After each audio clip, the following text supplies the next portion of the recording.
Hello friends, this is Devashish और इस video में मैं बात करने वाला हूँ सैमसंग के एक लाइट फ़ोन के बारे में जो बिल्कुल भी लाइट नहीं है और वो फ़ोन है सैमसंग नोट 10 लाइट। तो स्टार्ट करते हैं इस वीडियो को। मैं बताता हूँ कैसा है ये स्मार्टफोन और कितना कमाल का ये फ़ोन है और क्यों इसके ऊपर लाइट का नाम नहीं होना चाहिए।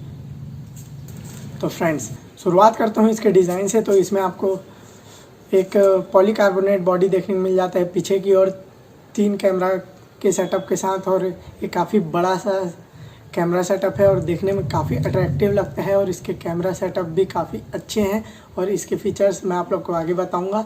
और फ्रंट में आपको एक सुपर एमोलेड स्क्रीन देखने को मिल जाता है एक पंच होल डिस्प्ले के साथ, जो काफ़ी अच्छा बना देता है इस फ़ोन को और काफ़ी अट्रैक्टिव दिखता है। अगर आप इसको सामने से देखें, जैसा कि आप नोट 10 में देखते थे वैसे ही इसमें भी आपको दिखेगा एक पंच होल डिस्प्ले, और इसकी डिस्प्ले आपको मिल जाती है 1080p रिजोल्यूशन के साथ और एक सुपर एमोलेड स्क्रीन है। और हम सब जानते हैं कि सैमसंग के डिस्प्ले कितने अच्छे होते हैं और मुझे खासकर सैमसंग के डिस्प्ले काफ़ी ज़्यादा पसंद आते हैं, इसलिए मैं आप लोगों को बता रहा हूँ। और इसका डिस्प्ले सच में काफ़ी ज़्यादा अच्छा है और पंच होल डिस्प्ले होने के कारण ये काफ़ी मज़ेदार, और ये 6.7 इंच का डिस्प्ले है।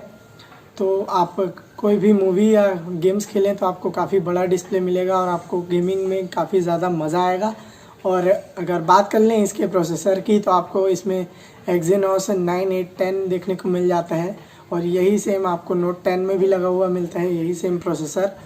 और ये प्रोसेसर काफ़ी ज़्यादा अच्छा है, एक ऑक्टा कोर प्रोसेसर है और इसे रन करता है जीपीयू इसका माली 790 है, जो काफ़ी अच्छे से इसे रन करता है और आप गेमिंग काफ़ी आराम से कर सकते हैं। भले ही इसमें आपको लिक्विड कूलिंग वगैरह नहीं मिलता, लेकिन इसमें आपको जो क्वालिटी है वो काफ़ी अच्छा मिलेगा और फ़ोन ज़्यादा हीट नहीं होगा। प्लास्टिक बॉडी होने के कारण ये काफ़ी ज़्यादा हल्का फ़ोन है, पॉलीकार्बोनेट होने के कारण डिज़ाइन भी। और बात करें इसके कैमरा की, तो रियर में आपको 3 कैमरा सेटअप देखने को मिलते हैं जैसा कि मैंने बताया, और तीनों ही 12 मेगापिक्सल के हैं।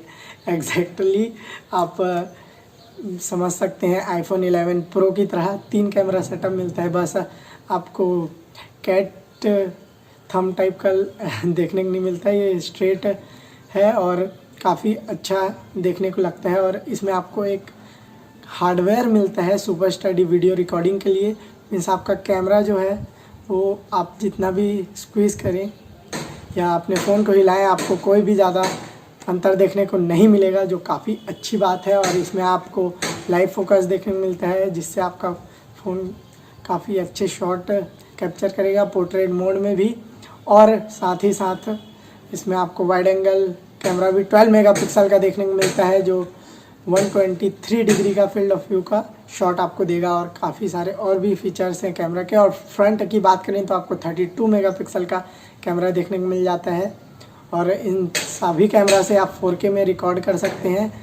और सुपर स्टडी वीडियो रिकॉर्डिंग होने के कारण आप काफ़ी ज़्यादा अच्छा वीडियो रिकॉर्ड कर सकते हैं रियर की कैमरे से। और आपको इसमें f1.7 पिक्चर्स का कैमरा देखने को मिलता है। मीन्स आपके लो लाइट परफॉर्मेंस भी काफ़ी ज़्यादा अच्छी होगी और नाइट मोड भी आपको अलग से मिल जाता है, जो आपके फ़ोटोज़ में और भी ज़्यादा लाइट डाल के आपको शो करता है। और बात करें इसके बैटरी की, तो आपको देखने को मिल जाता है एक 4500 mAh का बैटरी बैकअप वाला फ़ोन, और साथ ही इसे चार्ज करने के लिए आपको 25 वाट का चार्जर भी देखने को मिल जाता है, जो काफ़ी अच्छी बात है। मीन्स ये फ़ोन को भी काफ़ी अच्छे से चार्ज कर देगा। और इसमें आपको 3.5 mm वाला ऑडियो जैक देखने को नहीं मिलता, जो एक डिसएडवांटेज है। बल्कि आपको बॉक्स में टाइप सी केबल वाला ईयरफोन देखने को मिल जाता है, जिसके लिए एक लाइक बनता है सैमसंग को कि उन्होंने प्रोवाइड किया, बाकी कंपनीज प्रोवाइड नहीं करती इसलिए। और काफ़ी कमाल का फ़ोन है और इसमें कुछ भी लाइट नहीं लगा।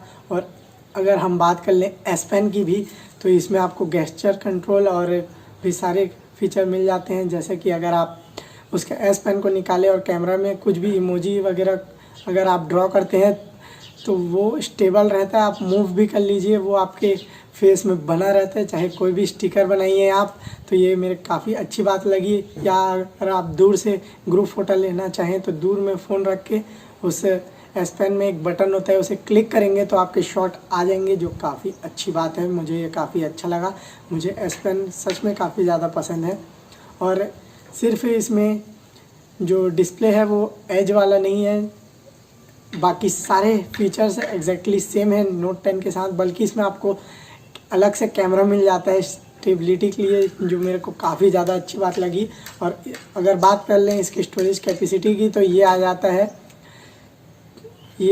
6 GB रैम 128 GB स्टोरेज के साथ और 8 GB रैम 128 GB स्टोरेज के साथ। और जो पहला प्राइस पॉइंट है वो आता है 38,999 का, और जो सेकंड है 8 GB रैम 128 GB स्टोरेज का, वो आता है आपके लिए 42,999 का। मीन्स ये काफ़ी फीचर पैक्ड फ़ोन है। अगर आप लेना चाहें तो इसकी तरफ नज़र ला सकते हैं। और साथ ही साथ एक और फ़ोन है लाइट के ही नाम से, जो है S10 लाइट, उसके ऊपर भी एक वीडियो बनाने वाला हूँ। आप लिंक में चेक कर सकते हैं, आपको वहाँ मिल जाएगा। और बस इस फ़ोन के बारे में इतना ही, ख़त्म करते हैं। जाने से पहले कर दीजिए इस वीडियो को लाइक, कमेंट, शेयर और सब्सक्राइब भी कर देना। मैं आपको मिलता हूँ अगले वीडियो में। Thanks for watching.